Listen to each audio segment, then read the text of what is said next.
오늘 이 시간 우리에게 주신 하나님의 말씀은 스바냐 3장 1절부터 8절까지 말씀입니다.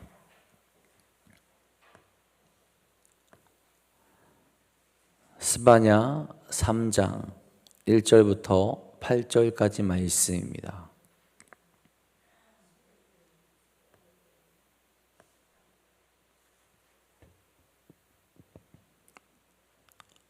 스바냐 3장 1절부터 8절까지 말씀 우리 다 같이 한 목소리로 받들어 읽도록 하겠습니다. 패역하고 더러운 곳 포악한 그 성읍이 화 있을진저 그가 명령을 듣지 아니하며 교훈을 받지 아니하며 여호와를 의뢰하지 아니하며 자기 하나님에게 가까이 나아가지 아니하였도다.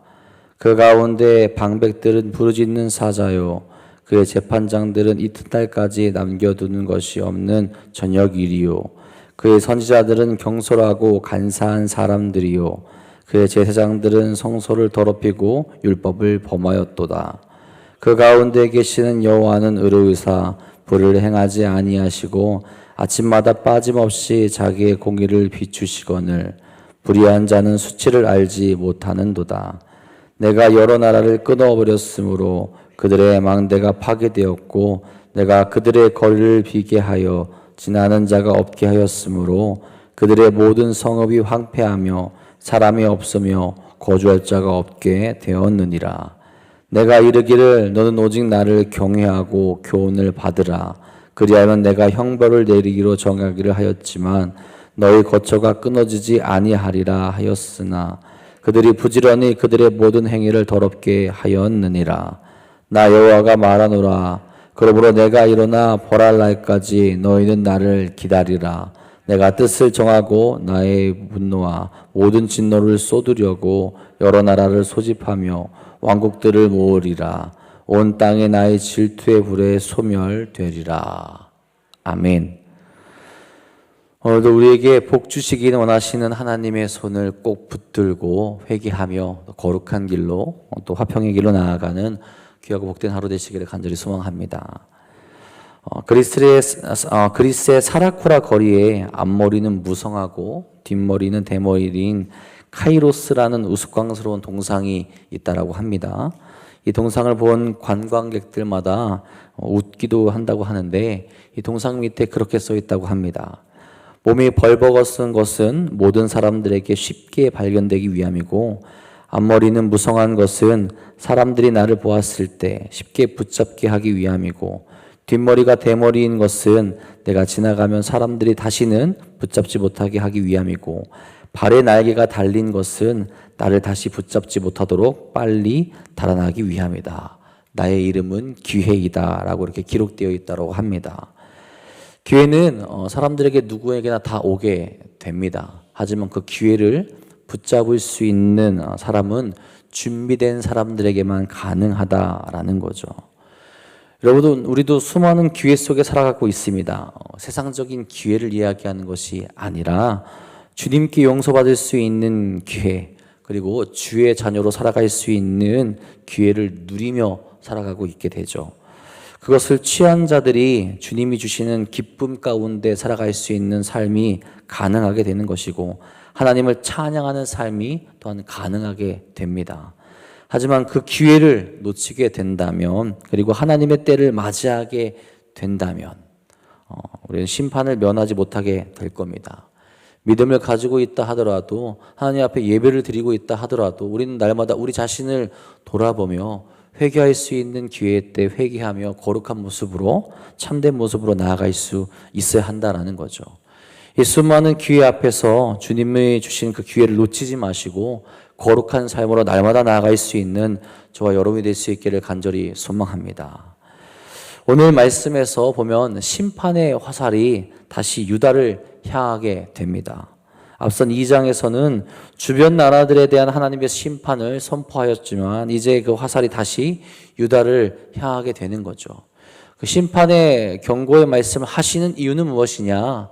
하나님께서 주시는 그 회개의 기회를 다시 잡으라는 거죠.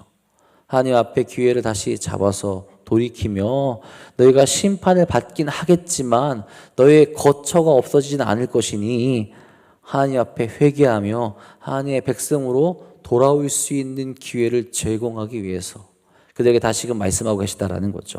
1절에 이렇게 이야기합니다. 패역하고 더러운 곳 포악한 그 성읍이 화 있을진저. 여러분, 여기서 말하고 있는 패역하고 더러운 곳 포악한 성읍은 어디를 뜻하는 것이겠습니까? 예루살렘을 말하는 겁니다. 예루살렘이 하나님께 범한 세 가지의 유형을 나타내며 그들의 죄를 드러내고 있는 거죠. 첫 번째는 패역입니다. 곧 반역한다라는 뜻을 가진 거죠. 그들은 하나님의 명령을 듣지 않았습니다. 하나님께서 그들에게 은혜도 베풀어 주시고 그들의 하나님이 되어 주셔서 그들 가운데 성전에서 날마다 임재하시며 그들과 함께 하셨는데 예루살렘에 있는 그들, 이스라엘 백성들은 하나님을 바라보지 않았다라는 거죠.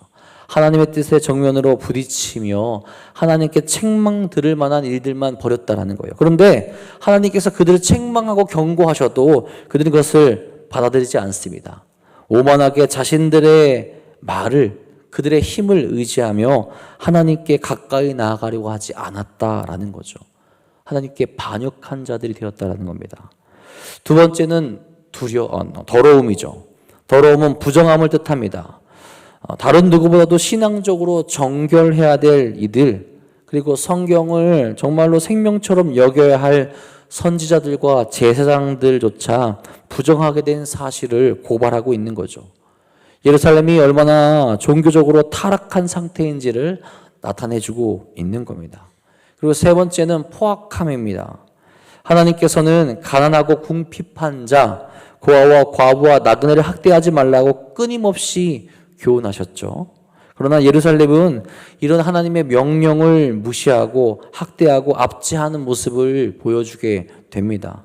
하나님의 거룩한 도성이어야 할 예루살렘이 하나님께 반역하며 하나님께서 원하시는 거룩하고 의로운 삶이 아니라 모든 하나님의 법을 무시하고 심판을 피할 수 없는 길로 나아가고 있다라는 것을 1절부터 나타내고 있다라는 거예요. 2절에서는 더 자세히 여기 언급합니다. 이렇게 말하죠. 그가 명령을 듣지 아니하며 교훈을 받지 아니하며 여호와를 의뢰하지 아니하며 자기 하나님에게 가까이 나아가지 아니하였도다. 시온이 있는 예루살렘은 어찌 보면 온 세상의 중심이라고 할 수 있을 거예요. 이 땅에서 유일하게 하나님의 임재가 이루어지는, 하나님께서 머무는 곳이 바로 예루살렘 도성이 있기 때문에 그렇습니다. 그렇기에 그것은 인간의 부정함과 죄악이 공존될 수 없다라는 것을 또한 뜻하죠. 하나님께서 택한 백성들, 하나님의 은혜를 받은 자들, 하나님의 예배 공동체가 된 그곳에서 그들은 자신의 죄를 날마다 돌아봐야 되고 하나님 앞에 회개해야 되고 거룩한 모습으로 나아갈 수 있어야 되는데 그곳 백성들이 어떠하다고 합니까? 하나님의 명령을 듣지 않습니다. 하나님의 말씀을 무시하며 자기 뜻대로 살아가는 걸 즐기게 되는 거죠. 그러면서 하나님의 교훈이 울려 퍼질 때마다 회개할 수 있어야 하는데 교훈도 듣지 않습니다. 마음이 굳어져서 그 책망을 기분 나빠하고 그런 말을 하는 사람들, 선포하는 진정한 선지자들을 멀리하게 된다라는 거죠. 그러니 당연히 어떻게 살아갑니까? 여호와를 의뢰하지 않습니다. 즉 하나님을 신뢰하지 않고 하나님을 의지하지 않는다라는 거예요. 그럼 무엇을 의지합니까? 하나님을 제외한 다른 모든 헛된 것들을 바라보게 된다라는 거죠. 하나님에게서만 진정한 평화와 기쁨이 오게 되는데 예루살렘은 어리석고 헛된 것, 허무한 것을 바라보게 된다는 겁니다. 사람과 죄도를 의지하고 세상을 의지하게 되는 거죠. 그래서 하나님을 가까이 하지 않습니다. 신앙의 중심을 잃어버리게 되는 거죠. 하나님은 다른 분이 아니라 그들의 하나님입니다. 자기 하나님이 되어야 하는데 그 하나님을 멀리하고 있다는 거예요. 언약관계의 핵심을 잃어버리게 된 겁니다. 그들이 근본적으로 얼마나 하나님께로부터 멀어졌는지를 나타내는 말씀인 거죠. 여러분, 우리 시대도 마찬가지입니다. 이 모습이 우리에게 적용되어질 때 우리의 신앙도 동일하게 무너질 수 있다라는 거죠. 하나님을 바라봐야 되는데, 하나님께 나아가야 되는데, 하나님께 돌이켜야 되는데, 하나님의 경고의 말씀, 하나님의 그 은혜의 말씀 우리가 들으면서도 그 교훈을 무시하고 그 뜻을 바라보지 못하며 멀리 떠나갈 때가 있다라는 거죠. 하나님을 멀리할수록 우리의 삶은 어두워지는 겁니다.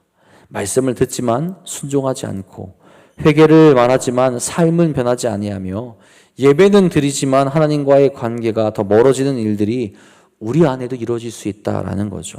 형식적인 모습을 버리고 진실된 마음으로 하나님께 순종하며 하나님께 예배하며 하나님께 나아갈 수 있는 모습이 우리에게 회복되어져야 되고, 그 모습이 온전히 남아 있어야 한다라는 겁니다.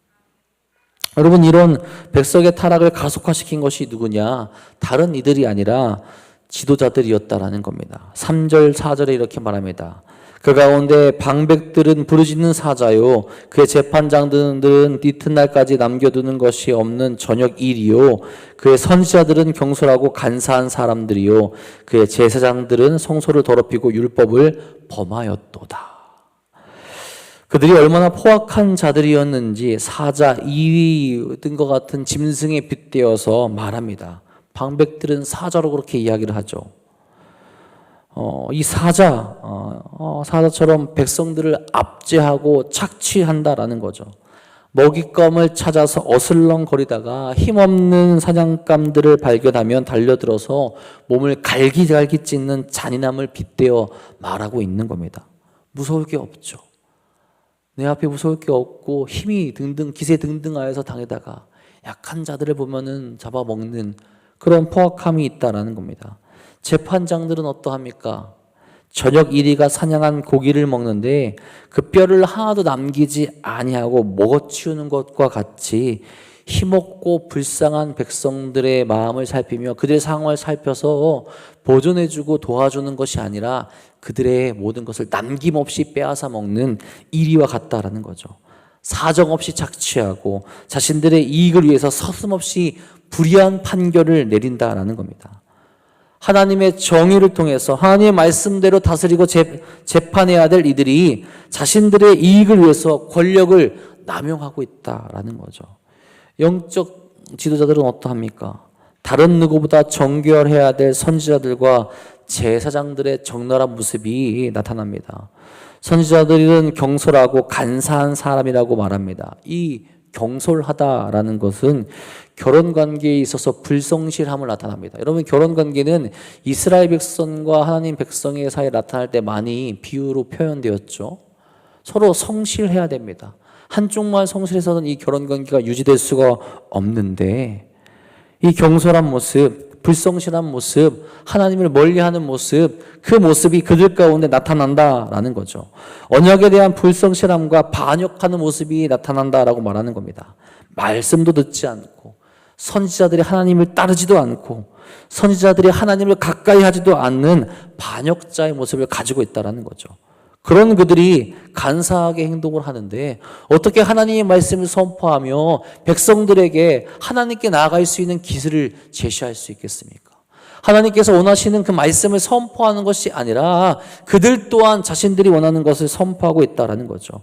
하나님께 보여야 할 마땅한 신의를 배신하고 하나님의 말씀을 선포하지 않으며 백성들에게 반드시 전해야 될 회개의 말씀을 선포하지 않고 있다는 겁니다. 그들의 사명을 저버렸고 백성을 속이는 삶으로 나아가고 있다는 거죠. 제사장들은 어떠합니까? 여호와 앞에서 율법을 온전히 지키고 가르쳐야 할 제사장들이 스스로 성소를 더럽히며 여호와의 율법을 범하게 되는 끔찍한 죄를 저지르고 있다는 거죠. 제사장들은 여호와의 율법을 실수로 범하고 어기는 것이 아니라 아주 적극적으로 범하고 하나님의 말씀을 훼손하는 악행을 저지르고 있다는 거죠. 정치적으로 그리고 영적으로 모든 것이 무너져 있는 예루살렘을 나타내고 있는 겁니다. 백성들을 이끌어야 할 이들이 무너져 있다는 거죠. 여러분, 오늘날 교회와 사회가 혼란스럽고 시끄러운 이유도 여기에 있습니다. 지도자들이 하나님 앞에 바로 서지 않기 때문에, 또한 영적인 지도자들인 우리가 이 세상 가운데 나아가 그 자리에서 하나님의 영적인 지도자가 될 우리들이 무너져 있기 때문에 하나님께서 원하시는 합당한 사명을 감당하지 못하게 되는 것이고 하나님께서 바라고 원하시는 그 뜻을 선포하지 못하게 되는 겁니다. 우리가 하나님께 가까워야 하나님의 말씀을 제대로 듣고 선포하게 되는데 우리가 하나님께 가까워야 될 그 시간들이 적다 보니까 나조차도 세상에 휩쓸려서 세상의 말을 하게 되는 경우들이 있다라는 거죠. 그것이 아니라 내가 바라고 내가 원하고 세상이 원하는 것을 내려놓고 하나님 뜻과 하나님 말씀 가운데 먼저 바라서서 나아가고 세상 가운데 선포하게 될 때 이 세상 가운데 하나님의 뜻과 원하시는 것들을 선포하며 거기로 돌아오게 되는 일들이 일어날 수 있게 된다라는 거죠. 깨어있는 이들이 계속해서 깨어 있어야 하며 돌이키며 거룩한 말씀을 선포하며 기도할 수 있어야 한다라는 거죠. 그런데 이 잘못된 일들을 자꾸 하나님께 핑계대며 하나님 잘못으로 돌리려는 모습들이 우리 가운데 나타나게 되죠. 여러분, 예루살렘이 폐역하게 된 것이 하나님의 잘못입니까? 그렇지 않죠. 5절에도 말합니다. 그 가운데 계시는 여호와는 의로우사 불의를 행하지 아니하시고 아침마다 빠짐없이 자기의 공의를 비추시거늘 불의한 자는 수치를 알지 못하는도다. 하나님은 의로우신 분입니다. 불의를 행하지 않는 분이죠. 하나님은 여전히 그들 가운데 계시며 기회를 주시고 그들을 떠나지 않으십니다. 우리에게도 마찬가지죠. 하나님은 공의로우셔서 우리에게도 날마다 은혜를 베풀어 주시고 은혜 가운데 나아갈 수 있게 하여 주시며 길을 제시해주시고 기회를 주시는 분인 거죠. 백성이 패역하여 배신하는 그 순간에도 선지자들을 보내시면서 그들로 하여금 돌이킬 수 있는 기회를 주신 분이 하나님이시라는 거죠. 이리와 같은 재판장들과 다르게 하나님은 아침마다 해가 동쪽에 뜨듯이 만물과 그의 백성을 향하여서 공의를 비춰 주시는 겁니다. 하나님의 공의는 매일같이 변함없으셔서 또한 미치지 못하는 곳이 없다라는 거죠. 그럼에도 불구하고 불의한 자들은 수치를 알지 못하는 상태로 남아있다라는 겁니다. 그런 그들을 위해서 경고를 보여주시기도 합니다. 6절입니다. 내가 여러 나라를 끌어버렸으므로 그들의 망대가 파괴되었고 내가 그들의 거리를 비게 하여 지나가는 자가 없게 하였으므로 그들의 모든 성읍이 황폐하며 사람이 없으며 거주할 자가 없게 되었느니라. 하나님께서 다른 나라들이 멸망하는 것을 보여주시며 경고하셨다라는 거예요. 하나님께 힘이 없는 것이 아니고 하나님께 능력이 없는 것이 아니고 심판할 수 있는 모든 주권과 권한과 능력이 하나님께 있다라는 것을 그들에게 보여주셨다라는 거예요. 그러니 너희가 이것을 바라보고 깨닫고 돌이킬 수 있으라고 말씀하시는 겁니다. 하지만 예루살렘은 그것을 보고도 깨닫지 못하였다라는 거예요. 하나님은 오래 참으시고 기다리셨지만 그들이 돌이키지 못했다라는 겁니다. 하나님이 원하시는 것은 다른 것이 아닙니다. 7절에 이렇게 이야기하죠. 내가 이르기를 너는 오직 나를 경외하고 교훈을 받으라 라고 이야기하시죠. 그 말씀을 받고 돌이키고 회개하며 하나님의 자녀로 살아가라라는 겁니다. 하나님의 경고를 받아들이지 않는 이들에게 심판의 날이 있을 것임을 말씀하죠. 8절에 말합니다. 나 여호와가 말하노라. 그러므로 내가 일어나 벌할 날까지 너희는 나를 기다리라. 내가 뜻을 정하고 나의 분노와 모든 진노를 쏟으려고 여러 나라를 소집하며 왕국들을 모으리라. 온 땅이 나의 질투의 불에 소멸되리라. 하나님께서 나를 기다리라고 그렇게 말씀을 하시죠. 이 기다림은 하나님의 공의가 완성되는 날, 모든 죄가 드러나고 심판이 임할 날을 의미합니다. 하나님의 심판은 반드시 일어날 것이고 그때 그들도 온전히 깨닫게 될 것이라는 거죠. 그래서 그때가 오기 전에, 그때 후회하며 눈물을 흘리기 이전에 기회가 있을 때에 회개하며 하나님의 교훈을 받고 하나님의 자녀로 살아가라라는 겁니다. 여러분, 이 말씀은 우리에게 동일하게 적용되는 말씀이죠. 우리가 하나님의 은혜 가운데 살아가고 있습니다. 하나님의 사랑 가운데 살아가고 있고 계속 주어지는 기회 속에 살아가고 있습니다. 먼저는 우리부터 이 기회를 온전히 붙잡고 돌이키며 나아갈 수 있어야 한다라는 거죠. 그리고 세상 가운데 아직 하나님 알지 못하는 자들에게 그 말씀을 선포하며 다시 하나님께 돌아올 수 있도록 전할 수 있어야 된다는 겁니다. 여러분, 우리가 하나님께 가까이 나아가고 있습니까? 여전히 우리에게 기회가 주어져 있는데 그 기회의 시간 속에서 우리가 하나님께 가까이 가기 위해 마음먹으며 그렇게 날마다 살아가고 있습니까? 하나님은 여전히 우리 가운데 계시지만 우리가 마음의 문을 닫고 하나님의 은혜와 사랑을 멀리하고 있지는 않은가 돌이켜보고 생각해 볼 수 있어야 합니다. 하나님은 지금도 말씀하십니다. 귀를 기울이라고 말씀하시고 경고를 무시하지 말라라고 말씀하시며 돌이키라고 말씀하고 계십니다. 오늘도 우리가 하나님 앞에서 온전한 모습으로 나아가길 간절히 소망합니다. 그래서 기회가 있을 때 하나님을 다시 바라보며 거룩한 삶으로, 또한 하나님의 그 자녀로 회복하는 삶으로 나아가 오늘도 승리하는 삶을 살아가시는 사랑하는 도난도교회 성도들 되시기를 주님의 이름으로 간절히 축복하고 축원합니다. 기도하겠습니다. 하나님 감사합니다. 오늘도 우리를 은혜의 자리로, 또 회복의 자리로, 주의 말씀을 온전히 바라보는 자리로 불러주시니 감사하고 감사합니다. 오늘도 우리가 돌아보기 소망합니다. 내가 하나님께 가까이 나갈 준비가 되어 있는가? 내가 하나님께 가까이 나아가기 위해서 기도하며 말씀을 묵상하며 주의 뜻을 바라보고 있는가 돌아볼 수 있도록 인도하여 주옵소서. 여전히 내 생각이 강하고 여전히 내 뜻이 강하고 여전히 세상을 의지하고 있지는 않은가 돌아볼 수 있도록 인도하여 주옵소서. 하나님 앞에 나아간다라고 이야기하면서 여전히 나의 것을 고집하고 있는 헛된 모습을 벗어버리게 하여 주시옵고 오직 하나님만을 바라보며 거룩한 주의 자정을 살아갈 수 있도록 인도하여 주옵소서. 하나님께서 주신 기회가 아직도 많이 있다. 어리석은 생각을 하고 살아가는 것이 아니라 언제든 주님을 만날 수 있는 자의 모습으로 오늘 주님께서 오시면 주님을 환영하며 주님께 감사할 수 있는 참된 신앙인의 모습이 우리에게 회복되어질 수 있도록 우리 주님께서 오늘도 인도하시고 이끌어 주시옵소서. 나만 주님을 바라보며 기도할 수 있도록 인도하시며 말씀으로 준비되게 하여 주시며 그 모습대로 살아가 이 세상 가운데 주의 말씀을 온전히 선포할 수 있는 거룩한 자들이 될 수 있도록 인도하여 주옵소서. 주의 기회는 여전히 주어져 있지만 그것을 바라보지 못하고 있는 자들이 많이 있습니다. 주여, 우리에게 주신 사명을 기억하면서 주의 복된 복음을 전할 수 있는 우리가 될 수 있도록 역사하여 주옵소서. 오늘도 주의 말씀을 바라보며 거룩한 삶을 살아가기 위해 기도하며 부르짖는 이들이 있습니다. 저들에게 주여 응답하여 주시옵고 이들이 세상 가운데 나아가게 될 때 주께서 동행하여 주사 저들의 삶을 통하여서 주의 영광과 사랑이 온전히 나타날 수 있도록 인도하시고 이끌어 주시옵소서. 또한 사랑하는 이들 가운데 저희 육적인 연약함 때문에 주 앞에 나아가지 못하고 넘어져 있는 이들이 있습니다. 그들에게 주의 사랑과 은혜를 비추어 주시고 회복시켜 주셔서 다시 주 앞에 나와 거룩한 예배를 드리며 주의 뜻을 선포하며 살아갈 수 있는 삶을 다시 한번 허락하여 주시옵소서. 오늘도 주 앞에 나와 기도하게 될 때 우리의 기도에 응답하여 주시며 거룩한 삶을 살아갈 수 있도록 모든 힘과 능력을 부어 주시옵소서. 주께서 우리와 동행하여 주셔서 오늘도 주의 자녀로 살아가게 하실 것 믿사오며 오늘도 우리와 함께 하시는 우리 구주 예수 그리스도의 이름으로 감사하며 기도합니다. 아멘.